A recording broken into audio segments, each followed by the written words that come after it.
There was an incident last week at an HRA facility. It was deeply troubling. It was 100% unacceptable. What happened to Jazmine Headley and her son Damone should never have happened, should never happen to anybody. And it's unbelievable to me that people who had the title peace officer would do this to a woman and her baby. We will not allow this to happen in New York City. I want to be crystal clear. This happened in a public benefits center. It should never have happened. It will not happen again. I want to just say, as a parent, my heart goes out to Ms. Headley and to her son. I can't imagine what it must feel like to have that happen. It's just deeply, deeply troubling. And no mother should go through that, and no child should go through it. There's a full review going on right now. The two of the HRA peace officers have been put on modified duty. There's an ongoing investigation at HRA. There's an ongoing investigation at the NYPD as well. We will get to the bottom of exactly what happened, and we will put in place specific changes to make sure this does not happen again. I've been involved on social service issues for decades, never saw anything like this in my whole life, never want to see it again. And it's just not consistent with our values as New Yorkers. If you go to a benefit center, you expect to be treated respectfully. She posed no threat whatsoever. I watched the video. There was no threat at all. There was no call for that kind of response. So this situation, disturbing, shocking, unacceptable, can't happen again. I just want to make that abundantly clear.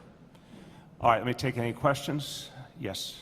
She was there to get the benefits sorted. Is she going to have to wait online for 4 hours? No, of course not. Whatever benefits are due to her, we'll make sure they're granted immediately. Mayor, have you spoken to Jazmine Headley? And if not, are you planning to?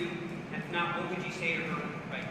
I would say to her, I certainly would be willing to talk to her, and what I'd say to her is I want to apologize to her on behalf of all 8.6 million New Yorkers. This should never have happened to her. It shouldn't have happened in anything. It's a public center. It's run by the city of New York. It's paid for by the taxpayers.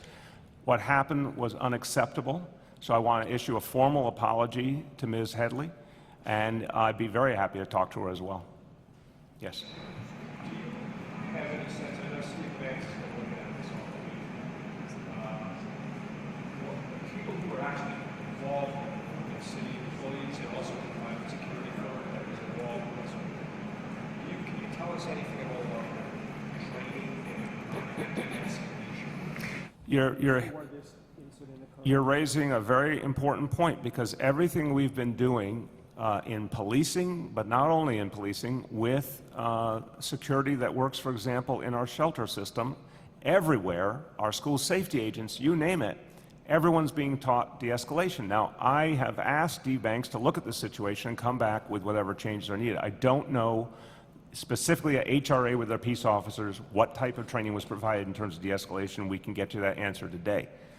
I do know the norm has been, the thing we believe in is de-escalation.